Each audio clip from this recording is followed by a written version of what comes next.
मनुष्य जन्म जो तुम चूक गए तो तुम अपराधी हो, क्योंकि इस तन के तो बहुत सारे साथी हैं परंतु तुम्हारा कोई साथी नहीं है। यदि तुम मनुष्य समझते हो स्वयं को, कहने में तो कह दिया जाता है कि बड़े भाग मानुष तन पावा। अब जब ऐसी बातें हम सुनते हैं तो एक प्रश्न उठता है जहन में कि जब मनुष्य की इतनी महिमा करी जाती है तो मनुष्य आज वैसे काम तो करते हुए दिखता नहीं है।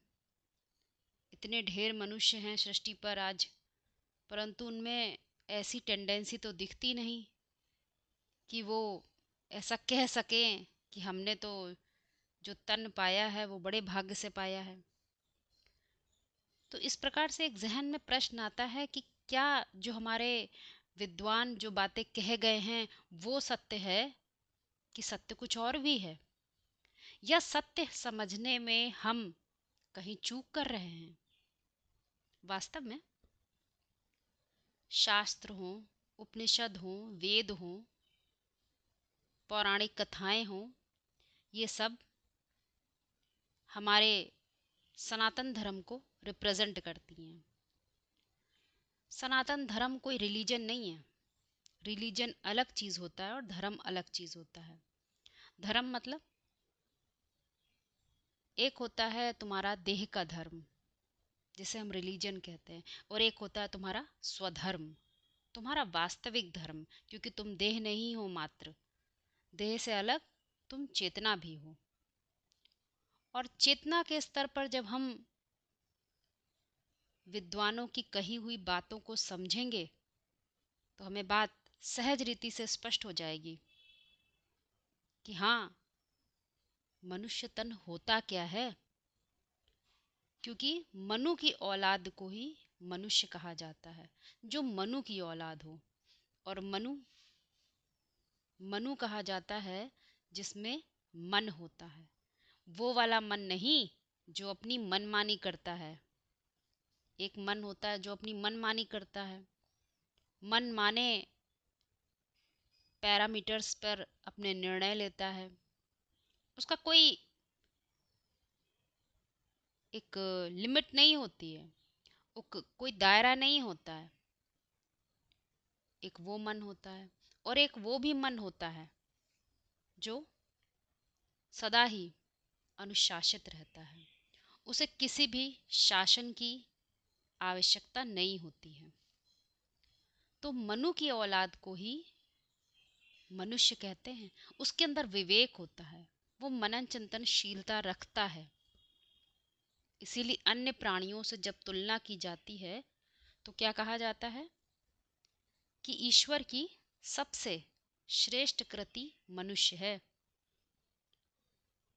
तो मनुष्य की परिभाषा हमें पहले पता होनी चाहिए।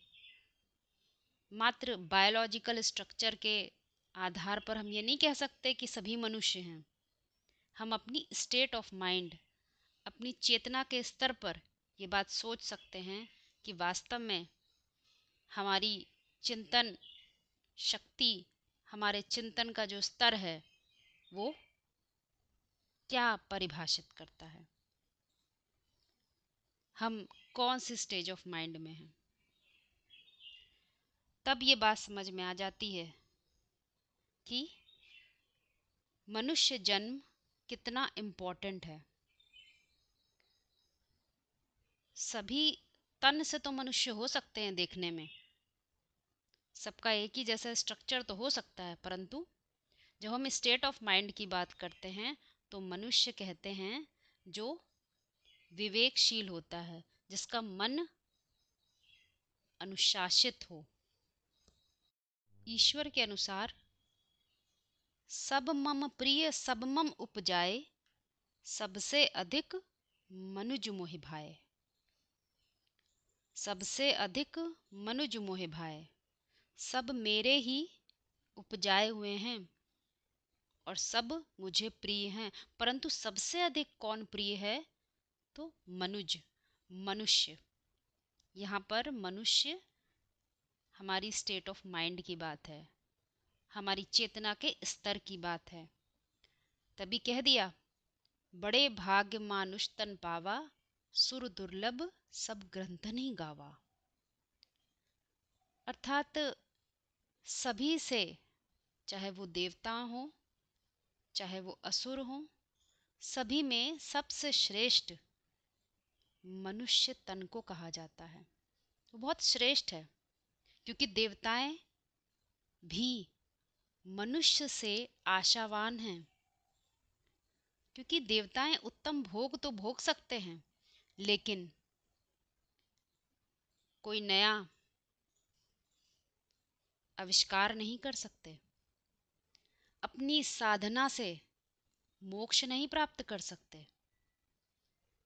यहाँ पर हाँ, मनुष्य के लिए इशारा दिया गया है, उसके चेतना के स्तर को समझाने का प्रयास किया जा रहा है कि वो बहुत दुर्लभ है, बहुत दुर्लभ हो जाता है।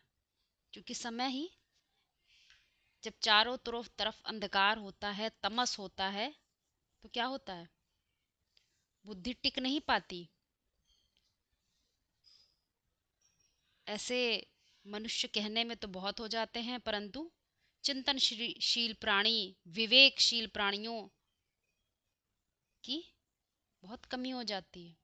ऐसी स्थिति, ऐसी स्टेट ऑफ माइंड वाले मनुष्य मिलने ही दुर्लभ हो जाते हैं। तो यहाँ हमें जगाया जा रहा है, जागो, स्वयं को देखो तुम किस स्तर पे हो। यदि तुम आज नहीं जागे तो क्या कहेगा, तुमसे आने वाला समय क्या कहेगा। तुम तो मनुष्य का जन्म मिला, परंतु तुम तो चूक गए, पहचान नहीं पाए। इतनी सत्यता तुमको मालूम चल गई, तुमने चिंतनशील प्राणी होने के राज को जान लिया, तब भी तुम चूक गए। तो कहा कि मानुष जन्म चूक गए तो तुम हो अपराधी।